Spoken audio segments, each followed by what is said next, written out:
Today I'll be drawing hermits in different art styles. Starting off with Doc M77 in a more realistic art style, I was definitely going way out of my comfort zone for this drawing because I don't normally draw Doc M77, and I don't normally draw metal, or cyborgs, or goat horns, or realism in general, so this was just way out there, and you could tell I needed to draw this on paper first before I moved it into Ibis Paint X because I had no idea how I was going to draw this in Ibis Paint. So I was just like, you know what, I'm just going to sketch this out first and then import it into Ibis Paint X, just take it a bit easier on myself so that way I could have a bit of a base before I started off all of the coloring and rendering in Ibis Paint X. And with the eye, I could definitely see why a lot of artists like drawing eyes and like that's it, because that was a whole lot of fun. Also, I don't know if this is just like something I noticed with fan art or if this is just like something that is somewhat debated, but for Doc M's eyes in fan art, I've seen some people do like the whites of the eyes are black or gray, and like sometimes his eye color is red, or sometimes it's white, or sometimes the whites of the eyes are actually white and his eye color is like something else. So I don't know, is Doc M's eye color like actually like red, or is it like something else? Because I made it red because I noticed that in fan art and it would make it more cohesive with the other eye. But I don't know, is it actually red in his Minecraft skin or is it like something else? Let me know in the comments down below. But for the shading of the skin, I just did that with airbrush and then did some shading with pencil brush later on.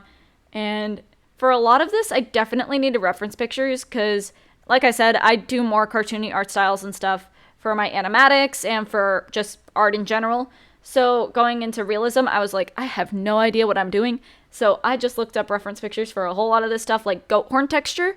Like those goat horn textures are like very like textured, very shaded, and very like different from each other. Like if you look at different species of goats or just horned animals in general, they're just very different from each other. So I needed to look at like what I even wanted to do with his goat horns before I even like thought about stuff, and I just sort of plopped every sort of texture brush I could find onto his goat horns to make them look like a goat horn.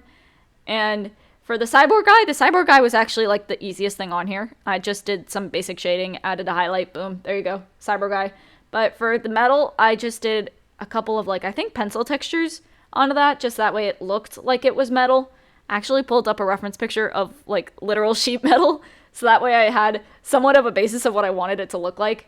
You can see a sort of pattern here with like looking up reference pictures, because I definitely needed it for something that isn't actually realistic, but I needed to make it look realistic, so I just looked up every sort of reference picture I could possibly need for this.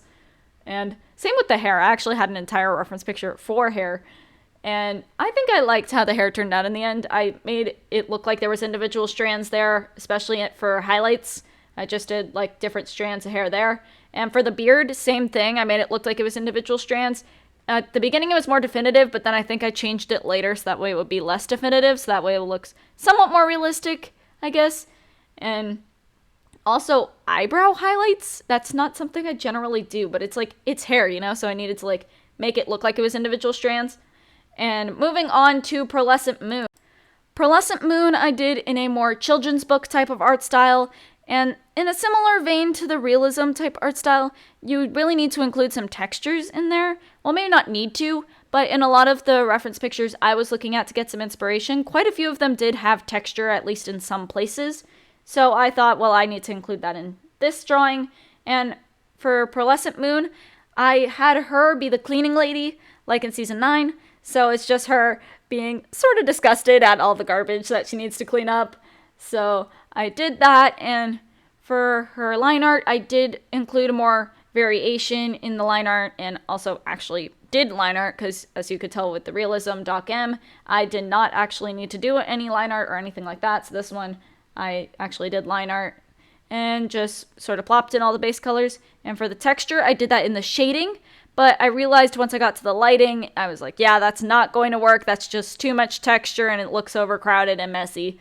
So I just started doing it with a hard pen because I just could not do it with the textured brushes that I was using, because then it just looked like it was all over the place. So also needed to use the lasso tool quite a bit, because with the texture brushes I was using, I was enlarging them to like a 300, 500 type of size, and it was not going to just stay in one place at that sort of size. So I was using the lasso tool like everywhere to just get all the spaces I needed to. So there is the hard pen on the hair highlights. Did it at the bottom and then close to her hat. And I make it look like a construction worker hat in a lot of my art. I don't know if it's supposed to be like that or what, but that's what I do. And for the background, I just did a sort of sky type picture with a fence and then just did Gaussian blur over all of that. And now we are moving on to Anime Mumbo. Now for Mumbo, I actually did his design stuff in Ibis Paint X. I was like, you know what? I'm just going to sketch in Ibis Paint X. I might as well sketch on here because I'm trying to switch over to more digital animatics.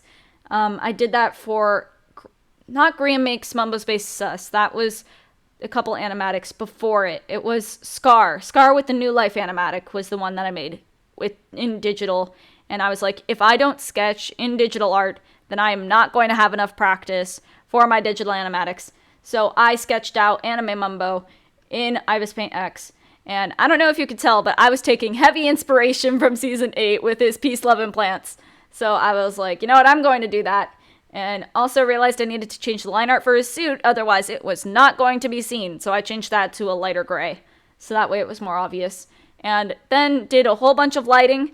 And this is also sort of similar to the thumbnail for the New Life animatic with Scar, because both of them had lighting from below.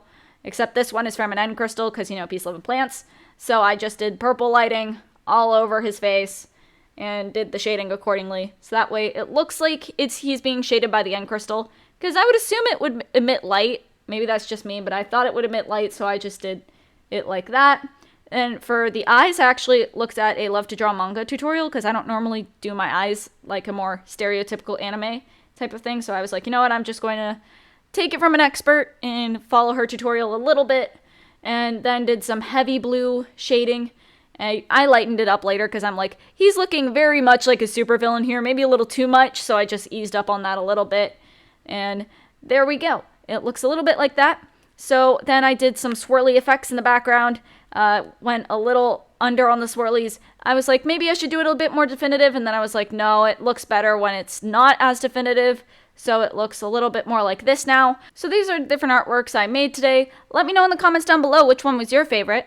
I like them all equally. I feel like I had different challenges from each of them, like the rendering for Doc, the textures that I used for children's book-esque Pearl, and definitely the shading for Anime Mumbo.